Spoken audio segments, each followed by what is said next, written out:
저 청년 때 봤던 그 유명한 TV 코미디가 있었는데 혹시 아시는가 모르겠는데 스리랑 부부라고 혹시 아시는 거예요? 김미화하고 김한국하고 나온 거 커플로 나왔죠.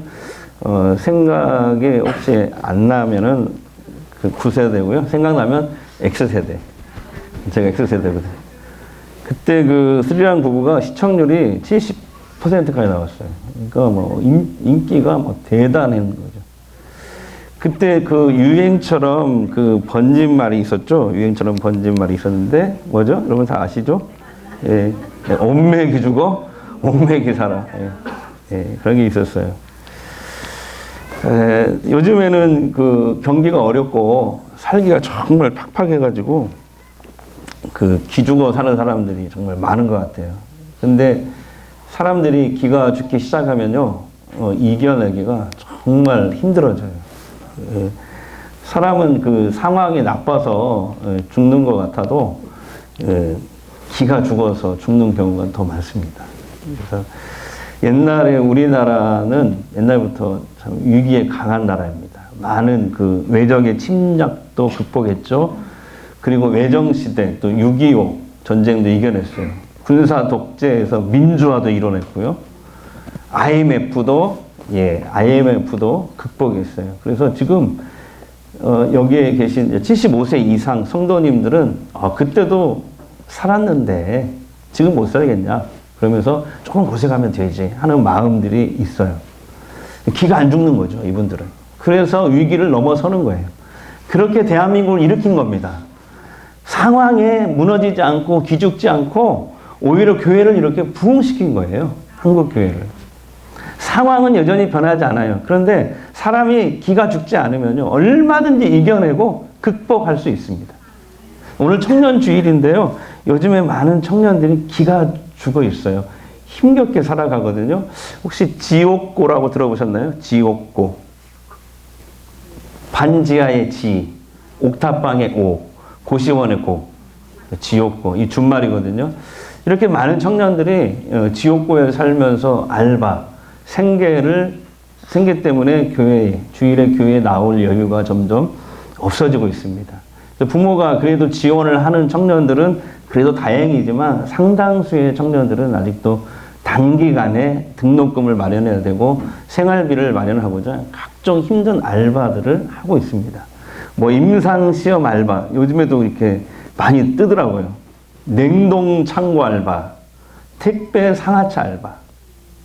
쪽잠을 자면서 학원에 다니고 인터넷 강의를 듣고 시험에 응시하죠. 수십 통의 자기소개서와 이력서를 써가지고 취업의 문을 두드리기지만 많은 좌절을 겪기도 합니다. 그래서 요즘에 많은 청년들은 연애나 결혼을 아예 포기한다고 그래요. 아니 혼자 살기도 이렇게 힘든데 무슨 결혼이냐, 내가 무슨 애를 키우냐, 애 키우면서 드는 돈이 얼마인데, 이런 거죠. 그래서 결혼도 포기하고 꿈도 희망도 다 포기한다는 거예요. 5년 전만 하더라도 뭐 3포 세대, 5포 세대 그랬는데 지금은요, 포기하는 게 하도 많아가지고 요즘 청년들을 M포 세대라고 말한대요. M포 세대. 너무나 포기하는 게 많다는 거죠. 그리고 교회마다 이제 청년들이 이렇게 줄어들고 있어서 비상입니다. 한국교회에 20, 30대 청년 비율이 어느 정도나 되는 줄 아십니까? 17% 정도 된대요. 그러니까 교인이 10명이라면 1명 정도 청년이라는 거죠. 근데 이 10년, 20년 후에는 이 청년들이 우리 교회들의 미래잖아요. 그런데 한국교회 미래가 암담한 거죠. 그래서 교회를 왜 떠났냐, 어느 기관에서 설문조사를 했어요. 그게 작년에 12월 달에 그 결과가 나왔는데요. 가장 많이 나온 대답이 이거였어요. 1위가 부모의 강요로 교회를 다니다가 고3이 되고 청년이 되면서 자기 주장이 강해지면서 이제 교회를 안 나오는 경우가 대부분이었습니다. 그 다음에 또 뭐였냐면은 교회가 이 청년들의 문화를 이해해 주지 않아서 그래요. 예를 들면 이런 거죠. 예배 드릴 때 모자 쓰고 오는 청년들. 근데 우린 자꾸 모자를 벗겨요. 그 예의 아니야. 그러면서 막 벗겨요. 예. 그 청년들은 그 모자를 자기 피부처럼 여긴다는 거예요. 뭐 반바지, 짧은 치마, 나시, 뭐 이런 것도 마찬가지예요. 근데 우리는 그거 예의 안 맞다, 막 뭐라고 하고 막 그런 거죠. 그러니까 우리 교회는 아예 그렇게 뭐 비키니를 입고 오지 않는 한은, 그냥 교회 와라. 좋다. 예. 그 다음에 또, 언론에서 자꾸 부정적인 이미지가, 교회에 대한 부정적인 이미지가 자꾸 교회에 대해서 나올 때, 언론에서 나올 때, 이 청년들은 교회를 많이 떠나고 있더라고요. 그 다음에 또 좀 이런 이유도 있어요. 아, 나 너무 피곤해요. 쉬고 싶어요. 나 구속받기 싫어요. 그리고 또 교회에서 너무 많은 일을 시켜서 지쳐서 교회를 떠나는 경우가 많이 있다는 거죠. 저는 이런 것들을 보면서 교회가 이 신앙을 가르치기 전에 먼저 이 청년들의 삶에 관심을 가져주고 공감을 해주는 것이 먼저겠구나라는 것을 깨달았어요. 신앙이기 전에 이들의 삶을 이해하고 공감해 주는 거예요. 여러분, 우리 전주 성광교회는 청년 친화적인 교회가 됩시다. 무슨 말인지 아시죠? 그냥 이렇게 가다가 이렇게 만나면은 짜장면도 사주고, 야, 먹으러 가자. 예. 그렇게. 아멘을 별로 안 하시네요. 제가 그래서 우리 교회 청년들 어떻게 좀 길을 좀 살려줄까 기도하다가 딱 생각을 했는데요. 그래서 한 달 전에 이런 약속을 청년들한테 했어요. 야, 30명, 청년 출석 30명 하는 그 주일에 내가 그 자리에서 바로 현금 30만 원 쏜다. 그래가지고 30만 원 가지고 있어요, 지금. 그래서 제가 끝나면은, 30만 될까봐 막 조마조마하면서 이렇게 세고 있습니다. 근데 여러분, 이렇게 사람의 관심, 공감, 위로, 도움, 한계가 있습니다. 한계가 있어요. 자, 그렇다면 우리가 정말 기죽지 않고 어떤 상황에서라도 우리가 이것을 극복하고 이겨낼 수 있는 삶, 이런 삶 살려면 정말 우리 모두에게 진짜로 필요한 게 뭘까요? 돈보다 더 필요한 거, 진짜. 우리가 그런 얘기 하잖아요. 어르신들이 돈을 주기보다는 돈을 벌 수 있는 방법을 가르쳐 주고. 근데 돈을 벌 수 있는 것보다 더 좋은 그게 있다고요. 네, 성경에 나오는데. 자, 오늘 본문은 바벨론에서 포로로 살아가는 이 이스라엘 백성들의 영적인 상태를 잘 보여주고 있습니다. 지금 이 이스라엘 백성들은 나라가 망해서요, 포로로 끌려와서 지금 살고 있어요.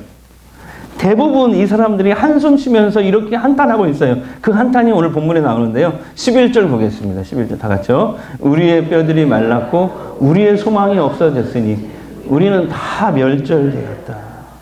그러니까 미래에 어떤 소망도 이제 찾아볼 수 없다. 우리는 다 끝장났다. 나라는 망했죠. 돌아갈 곳도 없잖아요. 돌아갈 나라도 없고. 이렇게 이스라엘에서 그때 바벨론, 지금 이라크거든요. 이라크까지 1200km 이렇게 떨어진 곳에 왔잖아요. 예, 노예 생활, 포로 생활 하잖아요. 우린 다 끝장났다. 우리에게 이제 미래는 없다. 소망이 없다. 이렇게 많은 대부분의 이스라엘 사람, 포로지 이스라엘 백성들이 이렇게 한탄하고 있었어요. 물론 알아요. 자신들의 죄 때문에 이렇게 됐다는 걸 알지만 그래도 하루하루 힘겹게 지금 살아가고 있는 것입니다. 그런데 어느 날 하나님은 이 주의 종 예언자 이 에스겔에게 권능으로 임하십니다. 여러분, 우리가 신앙생활 하면서 이렇게 인위적으로 어거지로 막 어떤 성령의 성령을 받은 것처럼 막 이렇게 꾸미고 이런 것처럼 이단이지만은, 그러나 정상적으로 우리가 신앙생활을 하잖아요. 그 어떤 경우에 하나님이 이렇게 에스겔에게 임했던 것처럼 권능으로 임하실 때가 있습니다. 믿으시죠? 네. 근데 오늘 에스겔에게 환상을 보여주셨어요. 이 환상은 뭐냐면 이스라엘 백성들에게 주시는 소망의 메시지였어요. 환상 중에 이제 이런 모습이었어요. 하나님께서 에스겔을 어느 골짜기로 데려갔어요. 근데 그 골짜기 바닥에 죽은 지 아주 오래된 그런 마른 뼈들이 사방에 널브러져 있는 거예요. 이때 하나님께서 에스겔에게 물어요. 야, 에스겔아, 인자야, 이 뼈들이 살아날 수 있겠니? 그랬더니 주께서 하십니다. 그래, 너는 저 뼈들을 향해서, 저 마른 뼈들을 향해서 내 말을 대신 전해라, 대언해라. 에스겔은 하나님의 명령에 따라서 이 뼈들을 향해서 말씀을 대언합니다. 그게 5절 말씀입니다. 다 같이 읽겠습니다. 주 여호와께서 이 뼈들에게 이같이 말씀하시기를 내가 생기를 너희에게 들어가게 하리니 너희가 살아나리라. 내가 생기를 너희에게 들어가게 하리니 너희가 살아나리라. 아멘. 자, 이렇게 에스겔이 하나님의 말씀을 대언하자 갑자기 탁탁탁탁탁 소리가 나는 거예요. 뼈들이 서로 막 붙는 소리가 나요. 자기 뼈들끼리 막 붙는 소리가 나요.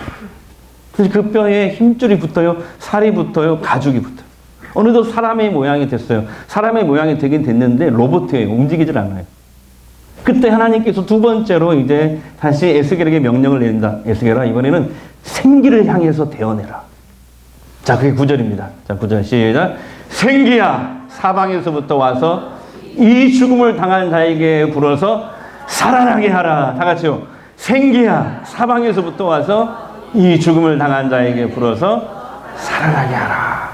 하나님의 말씀을 에스겔이 대언하자 갑자기 그 로봇 같은 사람들이 살아서 움직이기 시작합니다. 나중에는 큰 군대가 됩니다. 그러니까 하나님께서 소망 없이 정말 기죽어 살아가는 이 포로지 이스라엘 백성들에게 이 환상을 통해서 지금 소망의 메시지를 주고 계시는 거예요. 바로 이거죠. 하나님은 마른 뼈와 같은 이스라엘 백성들에게 생기를 불어넣어서 살리시겠다는 거예요.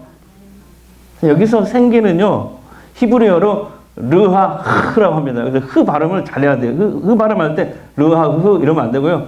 르하흐. 이거 할 때 자, 해볼까요? 시작.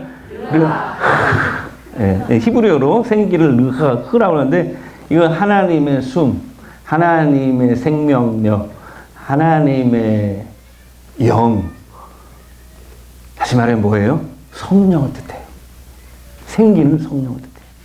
그러니까 즉 하나님은 소망 없는 이스라엘 백성들에게 성령을 보내주셔서 그들을 살리시고 그리고 무덤과 같은 그 바벨론에서 구출해 내시겠다는 메시지를 주신 거예요. 자, 13절 14절입니다. 다 같이요. 내 백성들아, 내가 너희 무덤을 열고 거기서 나오게 한즉 너희는 내가 여호와인 줄 알리라. 또 내 영을 너희 속에 두어 너희가 살아나게 하고 내가 또 너희를 너희 고국 땅에 두리니. 아멘. 하나님은 소망 없이 기죽어 살아가는 이 포로지 이스라엘 백성들에게 성령을 보내주셔서 그들을 살리고 구원하시겠다는 소망을 주신 것입니다. 하나님은 오늘날 갈 바를 알지 못해서 방황하며 살아가는 마른 뼈와 같은 우리들에게도 바로 하나님의 영, 생기를 불어넣어 주셔서 살리고 싶어 하세요.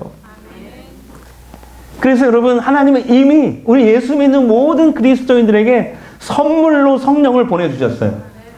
자, 사도행전 2장 38절 같이 있습니다. 베드로가 이르되 너희가 회개하여 각각 예수 그리스도의 이름으로 세례를 받고 죄사함을 받으라. 그리하면 성령의 선물을 받으리니. 아멘. 그러니까 하나님께서 우리가 믿고 죄사함 받고 세례 받을 때, 믿고 세례 받을 때 우리 속에 뭘 보내주신다? 성령을 보내주신대요. 네. 이 성령은, 우리 안에 들어오신 이 성령은, 우리가 믿고 세례 받을 때 우리 안에 들어오신 이 성령은 우리 안에 함께 살면서 우리를 도우신다는 거예요. 우리의 미래의 갈 길을 인도하신다는 거예요. 그래서 성령을 보혜사라고 합니다. 보혜사가 절 이름이 아니에요. 파라클레토스, 성령, 곁에 서서 우리를 돕고 인도하신다, 이런 뜻이거든요. 하나님께서 믿는 우리들에게 성령을 보내주신 이유가 뭡니까? 세상에서 더 이상 기죽지 말고 살라고. 너희들 혼자 힘으로는 살아갈 수 없으니까 내가 성령을 보내줄게. 세상에서 기죽고 살지 마. 성령의 열매를 오히려 맺고 살아. 하나님이 주시는 그 신비한 능력, 은사를 가지고 직분과 사명을 잘 감당하면서 살아. 그래서 우리에게 성령을 보내주셨어요. 근데 여러분, 이 세상 사람들도요, 나름대로 이 길을 펴고 살려고 얼마나 많은 노력들을 하는지 몰라요. 여행도 다니죠, 취미생활도 하죠, 등등등. 최근에 제가 이제 아침마다 이렇게 걷잖아요. 아시죠? 이제 걷는데 최근 길을 갔다가 이제 어느 건물에 이런 거 다 찍어 왔어요. 이게 우리 교회 주변에 있는 것들입니다. 기치료합니다. 기수련합니다. 이 광고판을 봤어요. 여러분 보셨나요? 여러분, 기수련과 하나님의 생기는 어떤 차이가 있을까요? 비수련으로 우리의 마음과 육체에 기막힌 것을 어느 정도 뚫을 수는 있어요. 근데 정말 사람의 중요한 그 핵심, 중심, 우리 심령의 중심, 영혼까지 귀통하게 하지는 못합니다. 기막힌 이 세상, 우리의 길을 죽이고 우리를 좌절케 하는 이 세상에서 이것을 이기며 살려면요, 이 하나님의 성령, 생기를 받아야 돼요. 목회와 신학 3호로가 이제 저는 이제 일주일 전에 항상 봤거든요. 3호로에 이렇게 보니까 지금 뭐 수도권에서는 아주 핫한 목사님이죠. 김병사 목사님 아시나요? 김병사 목사님이 쓰신 글이 나오더라고요. 제가 그 글을 읽고 얼마나 큰 은혜를 받았는지 몰라요. 이런 내용이 있어요. 목사님에게 지적 장애가 있는 딸이 있어요. 태어나면서부터 아팠어요. 그래서 이분은 이렇게 고백하더라고요. 나는 그동안 살아오면서 고난의 연속이었다. 이해되세요, 이 말이? 장애를 가진 딸을 키운다는 것 쉽지 않다는 거예요. 그 딸을 낳기 전에는 이런 신념이 있었대요. 목사지만 사람은 노력하면 뭐든지 할 수 있다. 이렇게 믿고 살았는데 이 딸을 낳고 키우면서 그 신념이 다 깨져버렸대요. 그리고 울면서 하나님께 원망하면서 기도할 때가 많았대요. 하나님 왜 제게 이런 일을 허락하셨나요? 원망하면서. 그리고 그렇게 35년이 흐른 거예요. 그리고 이 글을 쓴 거예요. 35년 만에 쓴 글이에요. 이게. 그래서 이렇게 나와요. 지난 35년을 뒤돌아보니 하나님이 딸의 장애를 통해서 나를 다듬어 가셨다. 다른 사람의 도움 없이는 살 수 없는 힘든 사람들이 목회하는 동안에 내 눈에 들어오기 시작했다. 그 아픔을 가진 사람들을 돕는 일에 내가 앞장서게 됐다. 또한 자식으로 인해서 지금도 말 못하고 보이지 않는 곳에서 눈물을 훔치며 아파하는 사람들을 내가 진심으로 위로할 수 있게 됐다. 그들과 함께 눈물을 흘리고 공감할 수 있게 되었다. 그러면서 지난 35년 동안 성경이 말하는 형통이 뭔지를 알게 됐대요. 형통이라는 단어가 성경 히브리어로, 여기도 발음을 잘해야 되는데 찰라흐예요. 찰라흐. 이 형통이라는 단어가 찰라흐인데 히브리어로 이런 뜻이에요. 건너가다. 그러니까 성경은 넓은 길, 편안한 길, 문제없는 길을 형통이라고 말하지 않는 거예요. 바로 이거예요. 수렁에서 번지시는 하나님의 손길을 경험하는 것. 이것이 형통이에요. 형통. 하나님으로 인해서 고난을 건너가는 것. 구덩이를 건너고 유혹을 건너고 어려움을 이기고 건너는 것. 이것이 형통이라는 거예요.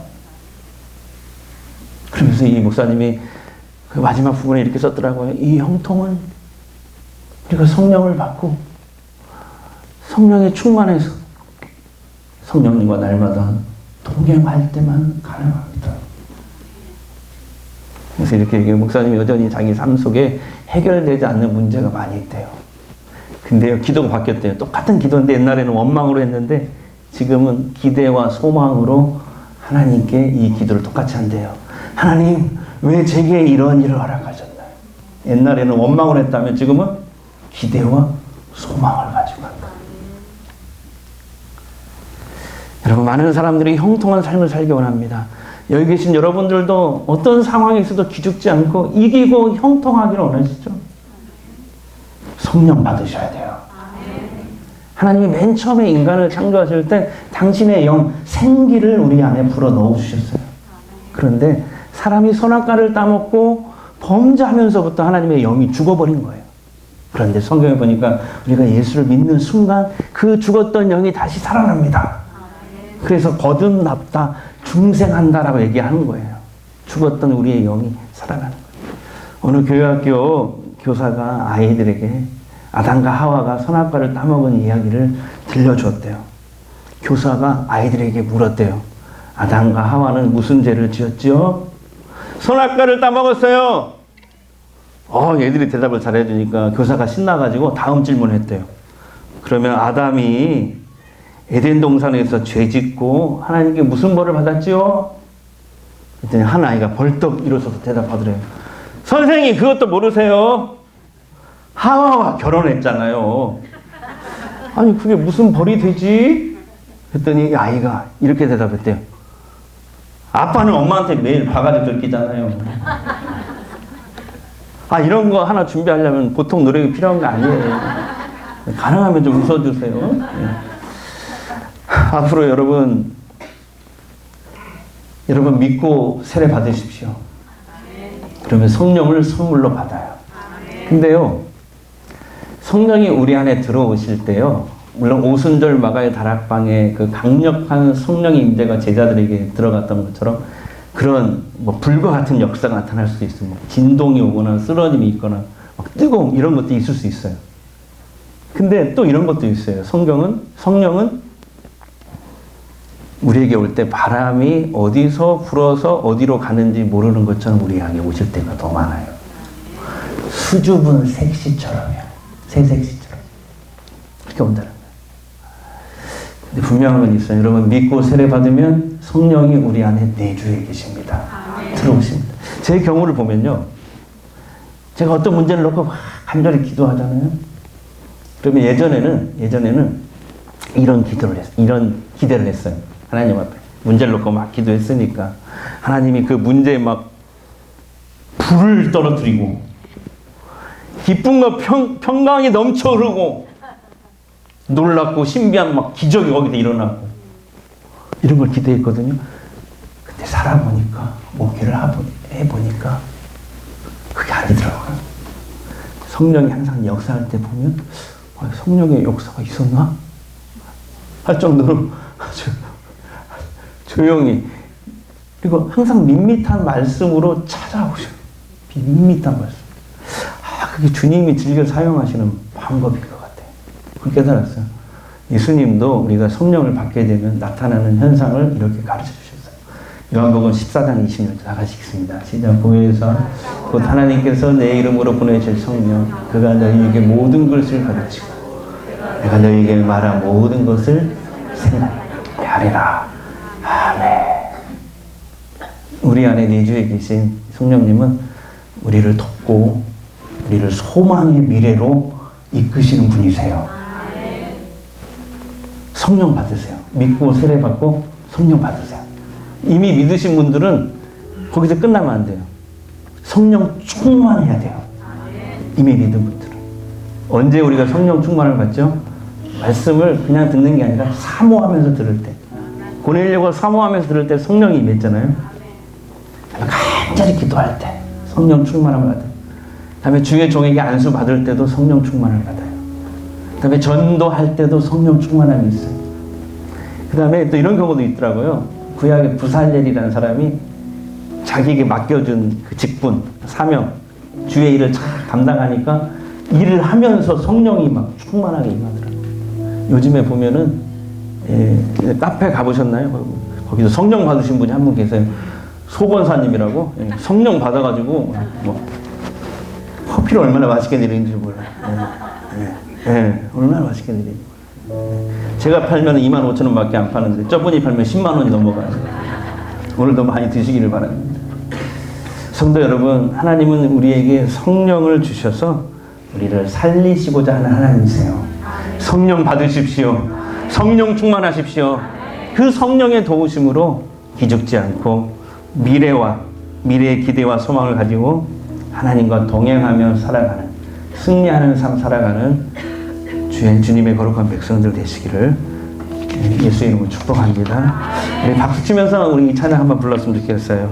성령 받으라, 성령 받으라, 예수 내게 말씀하셔서 성령 받으라, 성령 받으라, 예수 내게 말씀하셔서 할렐루야 할렐루야, 성령 받았네, 나는 성령 받았네, 할렐루야 할렐루야, 성령 받았네, 나는 성령 받아. 다시 한번 성령 받으라, 성령 받으라 성령 받으라 예수 내게 말씀하셔서 성령 받으라 성령 받으라 예수 내게 말씀하셔서 두 손 들고 할렐루야 성령 받았네 나는 성령 받았네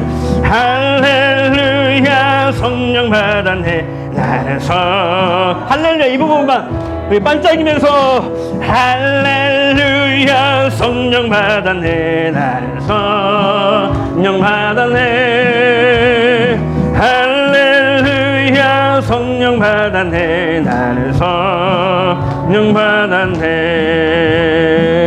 이 시간에 우리 한번 통성으로 기도하는데요, 여러분 하나님의 영이 떠나시게 하면 안 돼요. 늘 성령 충만해야 돼요. 우리 하나님의 영을 근심시키면 악한 영이 들어와요. 예, 그 악한 영들이 우리의 삶을 지배하지 못하도록 우리 늘 성령 충만해야 돼요. 영적 공급을 받는 일에 게으르지 않아야 됩니다. 성령님 이 시간 나를 붙잡아 주시옵소서. 성령이여 나에게 임재하여 주시옵소서. 성령이여 충만케 하여 없소서. 우리 주님 앞에 외치고 통성으로 기도합니다. 우리 아버지 하나님 감사합니다. 주님께서 저희들 주님 역사하여 주시옵소서. 하나님의 영적 공급을 받는 일에 우리가 게으르지 않게 하시며 하나님의 성령이여 이 시간 충만케 하여 주시옵소서. 성령 충만하게 하옵소서. 충만케 하옵소서. 충만케 하옵소서. 우리 아버지 하나님의 역사하여 주시옵소서. 우리가 비록 약한 자라 할지라도 우리가 좀 모자란 사람이라 할지라도 하나님의 영이 충만하면 약한 영의 지배를 받지 아니하고 하나님의 영의 지배를 받는 하나님의 사람이 되는 줄 믿습니다. 날마다 하나님의 말씀으로 오늘 주시는 말씀으로 또 오늘 채우고 내일 주시는 말씀으로 또 내일의 삶을 채워서 하나님의 영이 빈틈없도록 그렇게 해서 하나님의 영의 지배를 받고 살아가는 하나님의 자녀들 다 되게 하옵소서. 기도줄을 붙잡게 하옵소서. 우리의 힘으로 이 기막힌 세상을 제대로 살아갈 수 없습니다. 믿는 자들에게 성령을 선물로 주셨으니 그 성령의 충만함으로 그 성령의 능력으로 그 주시는 생명력으로 하나님의 생기로 기막힌 이 세상을 뚫고 이기고 승리하는 줄 믿습니다. 이제 치유 기도하겠습니다. 아픈 곳 손을 대십시오. 지금 주님이 원하시면 지금 어떤 질병이라도 치유가 됩니다. 그런 역사가 나타나고 있습니다. 지금 이 시간 기도하겠습니다. 이 시간 예수 그리스도의 이름으로 선포합니다. 예수의 이름으로 명하노니 우리를 묶고 있는 모든 두려움이 떠나갈지어다. 절망과 모든 질병은 떠나갈지어다. 우리를 낙심케 하는 모든 어둠의 영은 예수의 이름으로 저주받고 떠나갈지어다.